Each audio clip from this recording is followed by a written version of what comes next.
I'll be right back with Congresswoman Barbara Lee, and it should be a very interesting conversation. She's going to talk about the jobs fair that the Congressional Black Caucus is putting on, and we look forward to that discussion. So we'll be right back. Welcome back. This is the Kathleen Wells Show. I'm Kathleen, and I'm delighted to have as my guest in this portion of the hour Congresswoman Barbara Lee, who is the Democrat representing California's 9th Congressional District, and I'm delighted to have her. Congresswoman Lee, are you here? I'm here and glad to be with you, Kathleen. Oh, thank you.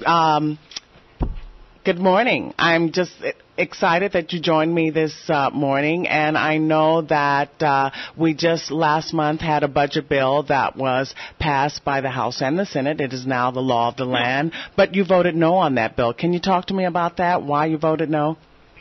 Well, I voted no, first of all, because that bill did not create jobs.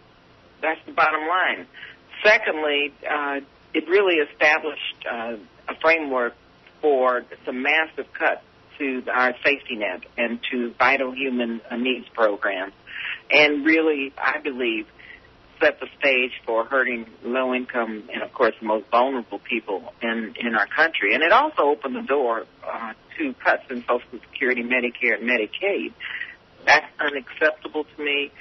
The debt ceiling bill, the debt ceiling vote, the debt ceiling debate, I believe, should not have been held hostage to the Tea Party Republicans who wanted to make deficit reduction, which really, when you look at it, the only way and the best way to reduce the deficit is to create jobs. But they went through this budget-cutting, dismantling of government scenario to really, I believe, hold the country hostage and to be able to continue with their very right-wing agenda. Mm-hmm. So where do we go from here? As I said, it is the law of the land now. So what's the way forward? Way forward is focusing on job creation, and I think for the public. Right now, this is about making sure that the Congress and the White House understands that it's the lack of jobs and economic growth and economic opportunity that really has caused the misery and the pain that Americans are suffering. I'm pleased that the president's coming up with a proposal in a couple of weeks, but I think it's very critical that between now and September, the public communicates the need to create jobs, and I mean massive jobs. We're not talking about tax cuts or tax credits. We're talking about providing an investment in job creation efforts that would for example, infrastructure that would help begin to repair our infrastructure, our bridges, our highways, and significant investments in public services and public work. And that, I think, is really the path forward. But if the public doesn't raise the cane right now and put that street heat on, I worry about what the Tea Party Republicans will do within the next couple of months. Mm-hmm. So you spoke about the president coming up with his job plan in September. You've drafted a letter that you're going to present to the president. Can talk to me about that? Yes, part of one of the issues that I've been addressing, and which should be part of the president's proposal, is the extension of unemployment compensation for those who have hit the 99-week wall, better known as the 99ers. It's unacceptable that in America, where there are only 4 to 5 individuals for every single job, for one job, that we do not provide a safety net and some sense of security for people who have hit 99 weeks until we figure out how we're going to create jobs. And so what I'm asking the president, Congressman Bobby Scott, and myself have been working on this for a long time now. We're asking him to include provisions of H.R. 489, which is our bill, that would say extend unemployment compensation for those who are unemployed, but add that additional time for those who have been unemployed for 99 weeks or more. And that's H.R. 589. Oh, H.R. 589. And how much additional time would you be asking for? This is asking for an additional 14 weeks. An additional. And let me 14 weeks, yeah. And also, I must say, and we have to remember, first, it's our moral and ethical responsibility to do this. These are people who are just living on the edges at this point. But also, if you just look at the economic arguments, people will spend their money on food, shelter, clothing, and other necessities. This is the way you spur economic growth and job creation. And so it has both been, but first for me, it's really a moral issue. And I think this country has got to understand that this is about who we are as people when we don't provide for those who need our help during hard economic times. But also, it's an economic imperative that we do this. Mm-hmm. And our station in this radio show is being heard in Riverside and San Bernardino counties, and the jobless rate for those two counties has increased combined for both counties to 15.9% for last month. So there are a lot of jobless people who are listening to this radio station, and you're going to be having a job fair in late August. Is it August 31st? Yes, and I'm very proud as the former chair of the Congressional Black Caucus of what Chairman Cleaver and Congresswoman Maxine Waters and our Jobs Task Force, which I'm a member of, is doing. We're going around the country now holding jobs fairs. And what we're doing is making sure that we connect people who are unemployed with real jobs. And so we're urging people to look at what the CBC is doing. We'll be there beginning August 30th at 6 o'clock at Crenshaw Christian Center. But we're hosting these job fairs throughout the country because we're determined to connect employers who have jobs with people who need jobs, and also talk directly to people looking for work so that we can bring back their stories and experiences to Washington, D.C. So that this job fair, which will be held by the Congressional Black Caucus, is it? You said August 30th or 31st? This job fair begins with the town meeting August 30th, and the job fair is all day August 31st at Crenshaw Christian Center. Okay, so August 31st at Crenshaw Christian Center, there will be a job fair. So to all listeners, I'd like to invite you to attend the job fair. What is the kind of feedback that you've been getting from... Well, I tell you, first of all, in many ways, I have to say it's very... it's very timely, first of all. There have been lines and lines and lines, thousands of people looking for jobs who have come to these job fairs, which in one way, it's really an indictment on this country, and it's really a shame and disgrace, and it's very sad that so many people are out of work.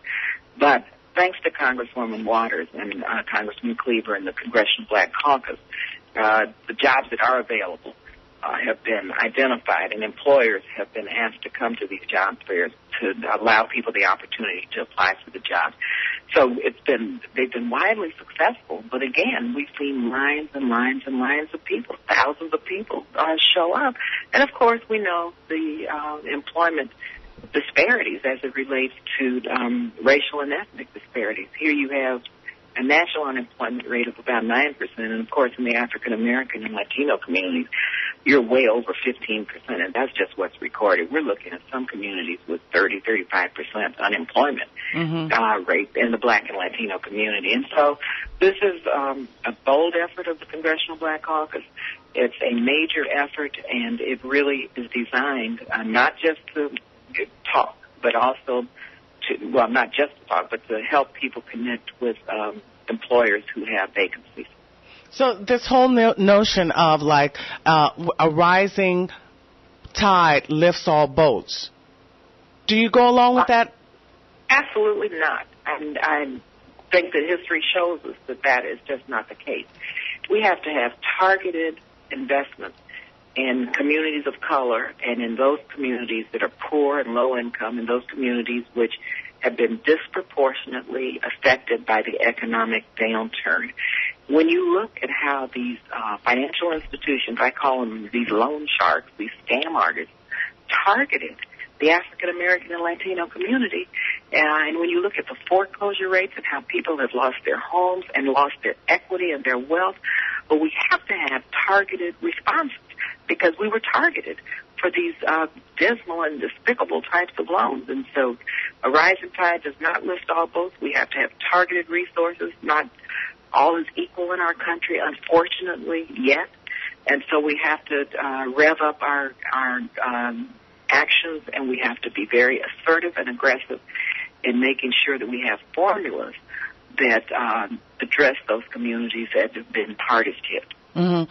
Okay, now I have a question, an email question, but I don't know if it's applicable because they're asking about your bill, H.R. 589, and they're asking, will it address the issue of discrimination against folks who have been long-term unemployed? I don't know if that's relevant, though, to your bill, because you're just... Well, I don't know if it's necessarily... The discrimination is that there's a gap between those who are off of, who have hit the wall in terms of 99 weeks and those who have been unemployed for longer than 99 weeks. So it will begin to close that gap. And that's what we want to do.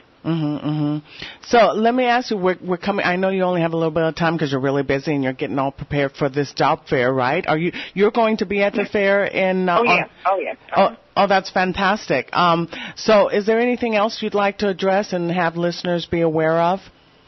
Sure. I hope that listeners understand that the Republican Tea Party is really very adamant about dismantling government, dismantling Social Security, Medicare, and Medicaid.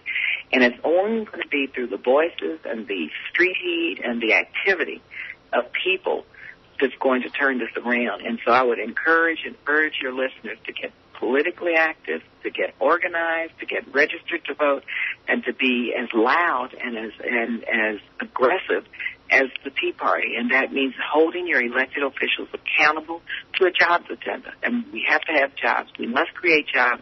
This is a political fight. It's a political struggle.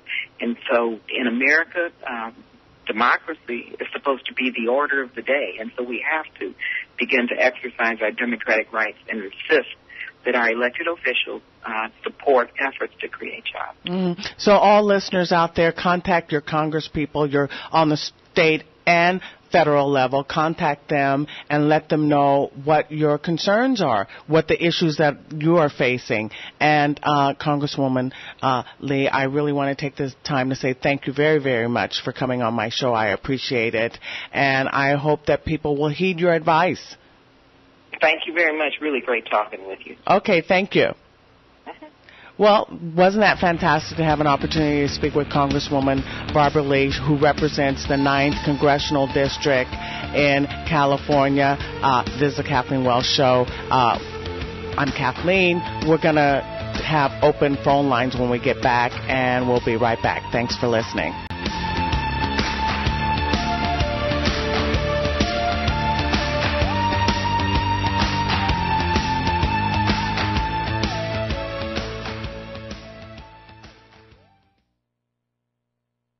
Logos is an online quarterly journal of modern culture, politics, and society featuring cutting-edge articles on politics, culture, the arts, as well as book reviews and original, often experimental fiction and poetry. Logos fosters critical dialogue on modern society and current affairs by giving readers insight into the events that shape their lives. Logos, critical ideas for the engaged reader. Read online for free at www.logosjournal.com. For information about submissions to the journal, please contact Logos Online at igc.org.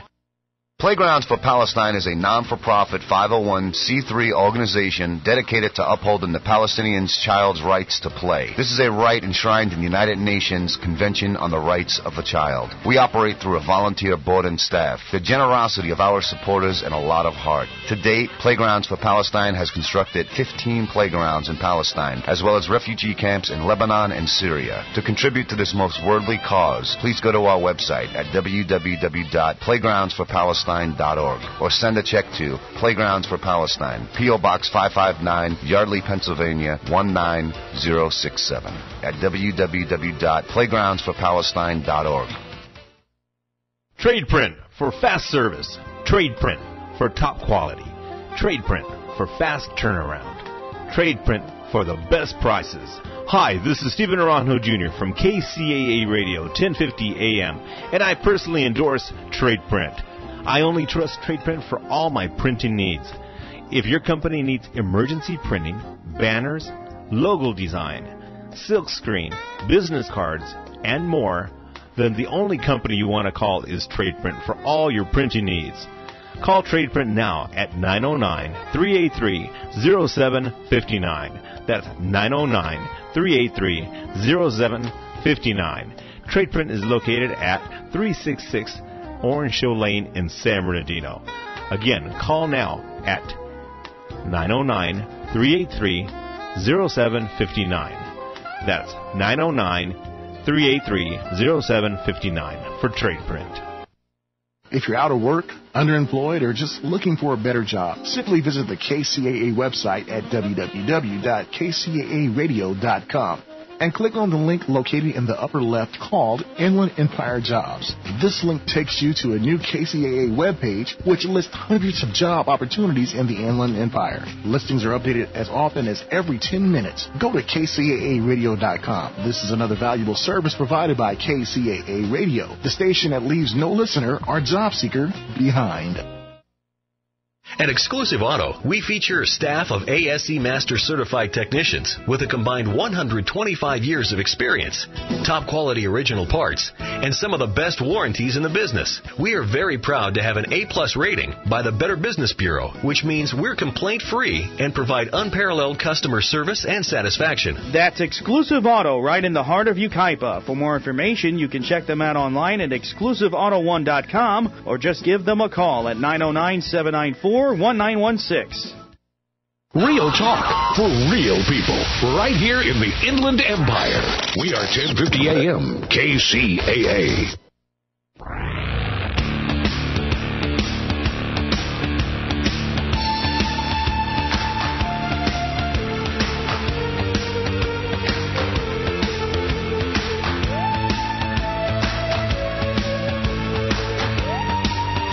Welcome back. This is the Kathleen Wells Show. I'm Kathleen, and we just had as my guest Congresswoman Barbara Lee, who is the Democrat representing the 9th Congressional District in California, and she informed us about what? She informed us about the job fair that is taking place on the August 31st at Crenshaw Christian Center. Now, I just heard a report that the jobless rate in San Bernardino and Riverside combined is, 15.9%? That's a high rate. There are a lot of people out there that don't have jobs. I encourage every one of my listeners to go out to the job fair on August 31st. Also, you can hear our interview if you go to the website kcaa.com. We have this interview archived. You'll be able to listen to the additional information that Congresswoman Lee provided. She's also going to be sponsoring a bill for 99ers, those of you who are unemployed but have exhausted your unemployment insurance. She's going to be sponsoring a bill so that you can get an extension of an additional 14 weeks on that unemployment insurance. We are, unemployment in this country has reached epidemic proportions.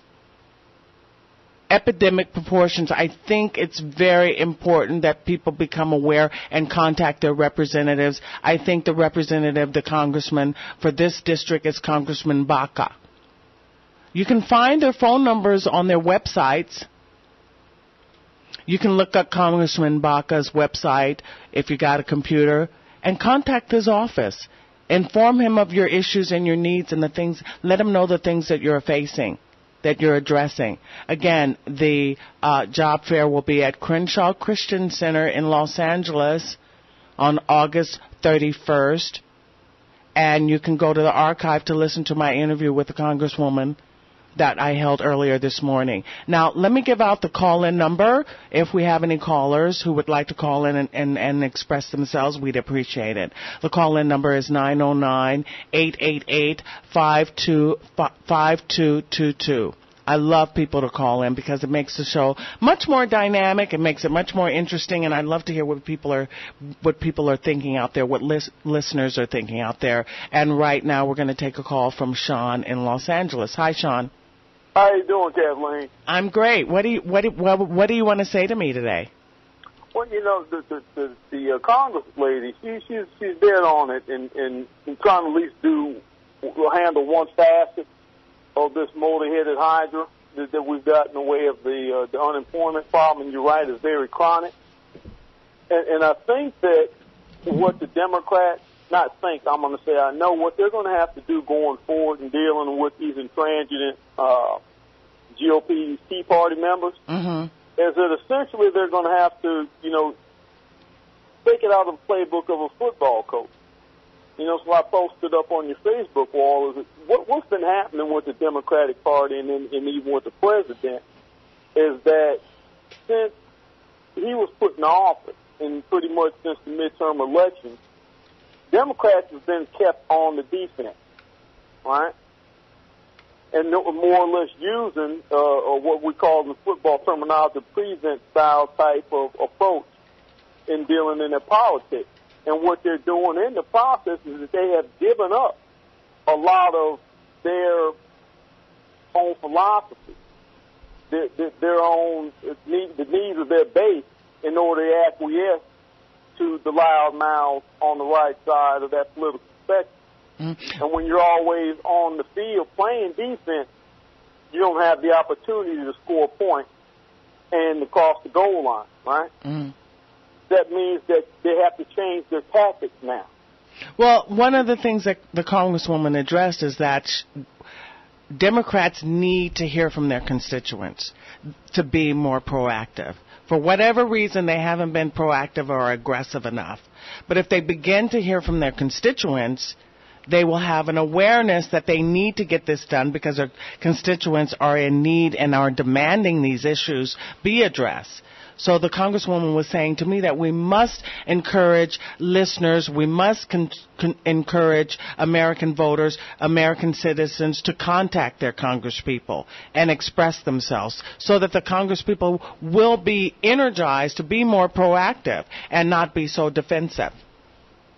Well, but I hear what she's saying on that. I do. But then there's this aspect of it that from just being an adult and a professional is that each and every one of them swore an oath of home, an office. Right? Each and every one of them what? What can you repeat? They swore an office, swore an oath before they took their office, right? More or less to serve the needs of their constituents. We know, because there's not been a day gone by where the plight, economically speaking, of what's taking place all across this country isn't well known, including them.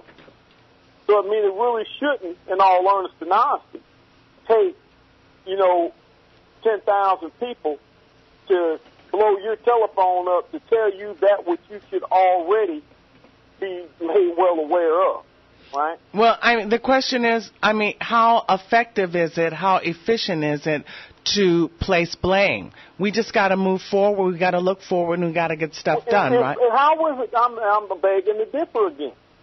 When someone is pointing out that which one is elected not to do, and this is a choice we're talking about here, right? They have elected to allow the GOP people to dictate the agenda for this country, and it's not done any good for the rank and file members of the working class and the poor of this country, right? That's a choice. So what's your remedy, Sean? The remedy is what we suggested before. You've got to be on the offensive. Anytime that there's a lie spoken, counter it with the truth, and not just with your words. People are very simple. So you got to show them pictures, right? You got to show them what? Show them pictures. Pictures speak 1,000 words. When you paint a picture in a person's mind, they'll remember it far more than the last sentence that you spoke to them.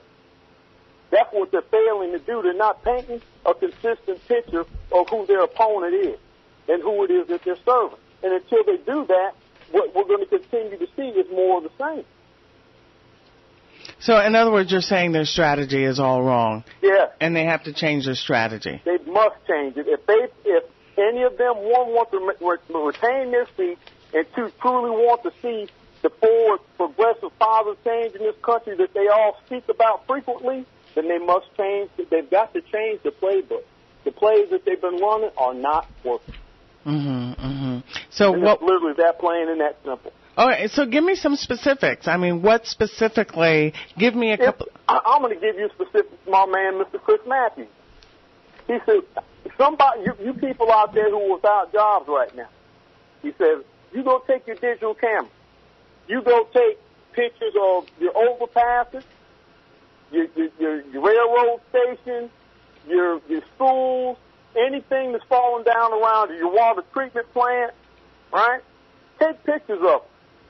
Send them in to your Congress, right? You create bills to provide funding to either repair or replace all of these defective infrastructure in your local area. Well, I mean, right? that's a good idea. You heard that on the Chris Matthews Show? Yeah. That's a good idea. Visuals, pictures of... And that's what I'm saying about the picture thing again, right? But and in this way, when they're sitting across the aisle saying, hell no, we won't sign this, well, essentially you're telling the people of your district that you're going to, risk their lives going across the bridge or riding on a railroad track that they or their kids can lose their life on, so that you can protect the tax break for some wealthy individual. That's what you're saying, right? And that's how you got to hit them. Well, I like that idea. It's still basically in the same vein of contacting the Congress people, your representative. It's still in that same vein. But the representatives got staff, do they not? They got what? They have staff. In other words, they've got people working for them. Oh, they have staff, instead of just having them just sitting around Washington, D.C., jibber-jabbering, hey, leave one or two back home, have them do it. I mean, they've got time. Time is not on anybody's side right now. I mean, I do believe that, like I said, the jobless rate is epidemic. Epidemic, that's the word, that it's catastrophic. And this thing will just continue to spiral down. I also believe that the economy is not going to get better for a long time. In fact, it's going to get worse before it gets better. And I just hope that people become aware of what's actually going on with our economy. It's in dire straits, yes. I do believe that. Doing more of the same is not going to turn it around. With 10 years of tax cuts, where's the job? Well, Every time, we've given everything the businesses claim they want it or claim they need it. The spur job growth, the jobs have not materialized. Well, another issue or another concern is that these Republican candidates, I don't know if you saw the Republican debate a few weeks back, but the Republican debate, all of them, first of all, they've taken a pledge, Grover Norquist's pledge to not increase taxes. But also in that debate a few weeks back, they were asked if you could increase taxes in a 10-to-1 ratio. In other words, for every $10 that was cut, you would only have to give $1 in tax cuts. And every single one of the presidential candidates and Pawlenty has dropped out, but Bachmann and Romney and Herb Cain, and who else? Herman Cain is his name. All of them, Ron Paul, some of them sort of reluctantly raised their hand, but essentially all of them raised their hand and said if the ratio were 10-to-1, they would not raise taxes. Even if that ratio, you get, for every 10 cuts, you get for every 10 in cuts to social spending, you get $1 in tax cuts, right? For every $10 in cuts to spending, you get $1 in raising revenue. That's what it was. So the issue is that, now we're seeing the campaign heating up. It's getting serious. Rick Perry is in the number one position, and they're not changing their ideology, their policies. They are sticking to the mantra that we will not raise taxes, we will cut taxes, and we're for deregulation. So after, 30 years of Reaganomics, trickle-down economics, and we've experienced that, and a decade long of Bush tax cuts, we still have Republicans who are coming on board, getting in the fight, getting in the campaign to continue to, cut taxes. That financial strategy doesn't work. Nope, and it's proven it doesn't work. And this the thing. But the media One, they give them the forum to continue to perpetuate these lies, but then outside of maybe Rachel Maddow, right, maybe a Bill Maher, there's a handful of people, or Jon Stewart as well, who will counter them in public on the lies that they tout. But the politicians, right, who are sitting there next to them every day, more or less let them get away with it. And they're closest to them, so they've got the greater chance and impact of squashing it out the gate. So the problem is bigger than just passing a bill. We don't know if that bill is going to be passed. Any bill helping, President Obama is going to lay out his job plan in September, but we don't know if it will be that effective in getting things done for people who are unemployed, because you still have people, and some Americans have to take the credit. They have to take responsibility. Why? Because a lot of Americans, even though they are unemployed, they still believe that tax cuts is the way to go. Voting for the Republicans is the way to go. There's no doubt about that you have jobless folks, jobless Americans who still believe that they must vote for the Republican. Did you hear? What a fool believes is see, and no wise man has the power to reason away. So repeat that again? That what a fool believes, they see, no wise man has the power to reason away. Oh, you can't figure that out. If people are that foolish, they're a lost cause. Well, because the thing is, with a fool, see, you could present any fact you could find, but their position is what they're going to prefer to stand on, and the truth doesn't have to have a damn thing to do with it. Well, see, and that's the thing. You still have your Tea Party folks out there. You still have your Republicans out there who are maintaining that same ideology. They're going to stick with that ideology, and there are and bringing down their community. And as we've already seen, they brought down at least $3 trillion of market cap on the stock market as a result of holding on to that power. And these are the kind of things that you have to continually point out every time they open their mouth about that rhetoric.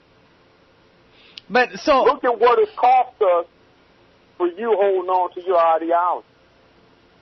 And it's costing anybody who has a retirement plan, a 401k, had a job. That mentality, that philosophy is what costs you. And that's what they need to point out, they being the Democrats. Well, it's just not so clear, but it should be clear when you don't have a job. It should be very clear, right?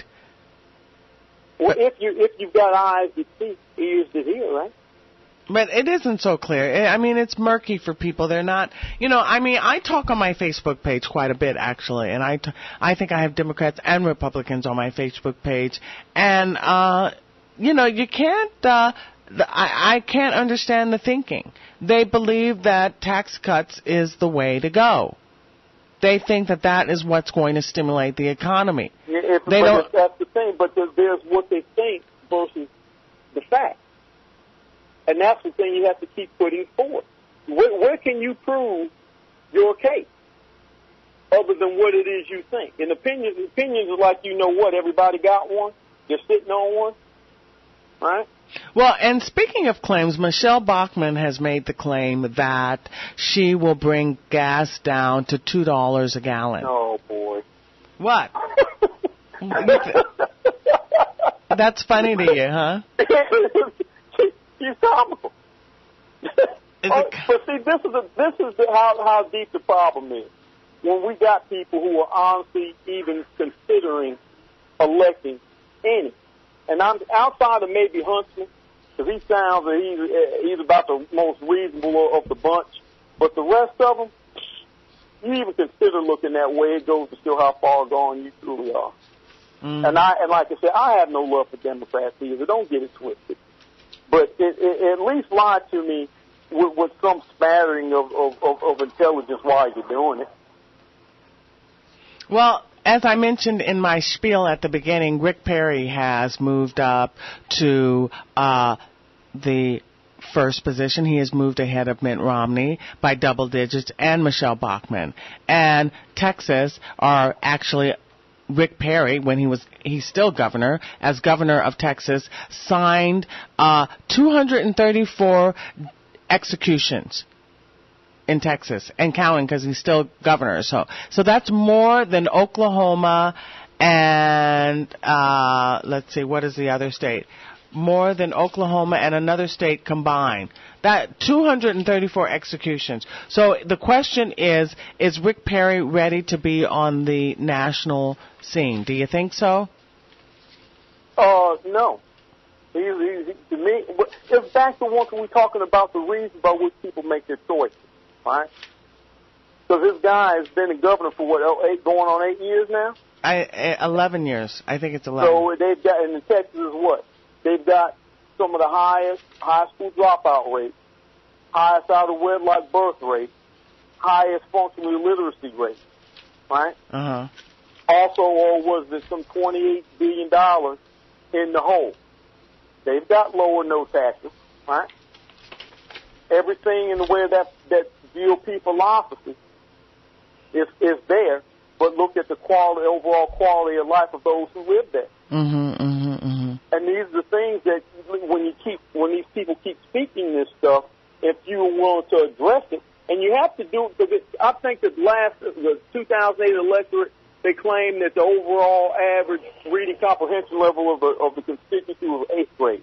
This is how you got to speak to people. Right. Well, Sean, I know you're one of my regular callers. I really appreciate you calling in, and I know you're in Los Angeles, and you're going to make it out to that jobs fair. Not that I'm assuming you're unemployed, but I'm thinking you want to go to just check it out. So it's going to be the jobs fair that the Congressional Black Caucus is holding at Crenshaw Christian Center on August 31st. Sean, are you going to make it? I just may. You just may. That sounds good. Listeners, I hope that you do make it to the job fair that the Congressional Black Caucus is holding on August 31st at Crenshaw Christian Center, which is on Crenshaw in Los Angeles, California. It's a wonderful thing. I'm Kathleen. This is the Kathleen Wells Show, and thanks for listening, and be co-creative. Thank you, Sean.